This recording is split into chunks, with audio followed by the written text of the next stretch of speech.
বইছে নদী, নদী।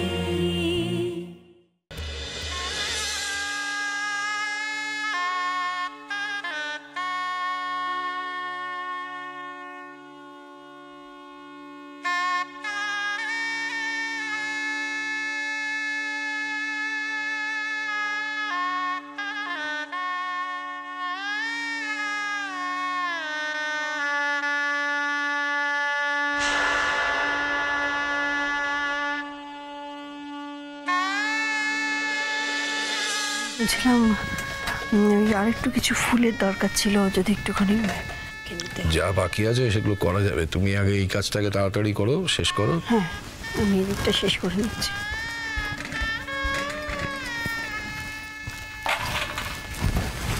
কি গো, মেঘলা আসেনি? না না, এখনো আসেনি, হয়তো বিকেলবেলা এসে যাবে। আসলে শ্বশুর বাড়িতে তো অনেকটাই দায়িত্ব নিতে হয়েছে না ওকে। আসলে মেয়েদের বিয়ে হয়ে যাওয়ার পর বাপের বাড়ির আর তো জোর খাটে না, মেয়েরা তো শ্বশুর বাড়ির সম্পত্তি হয়ে যায়। শ্বশুর বাড়ি থেকে না পাঠালে আমরা তার কিছু বলতে পারি না, বলুন। সবটাই শ্বশুর বাড়ির ইচ্ছে। তাছাড়া ওর মনের যা অবস্থা, এই মন নিয়ে কোথায় বা যাবে আর কি বা করবে? সবটাই তো বোঝেন দিদি। আচ্ছা, আপনারা রেডি? রেডি তোমরা? ডাকবো? হ্যাঁ, আচ্ছা। তিতিমা, ও তিতিমা, আমরা রেডি। তোমার হলো? তুমি রেডি তো? এসো নিচে। আসছি মা। এই তো, এসো।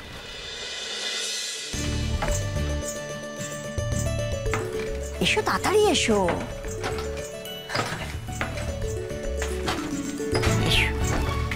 চলো। আপনি এত দেরি করলেন যে? ঠিক সময় এসছেন অবশ্য, এক্ষুনি গায়ে হলুদ শুরু হবে। তুমি যে কত কষ্ট করে এসব কাজ করছো আমরা বুঝতে পারছি। আপনি তো বুঝতে পারবেনই দিদি, আপনি যে একজন মা। আমরা মেয়েরা বসুন্ধরার মতো সবকিছু সহ্য করতে পারি, আমাদের সবকিছু সহ্য করতে হয়।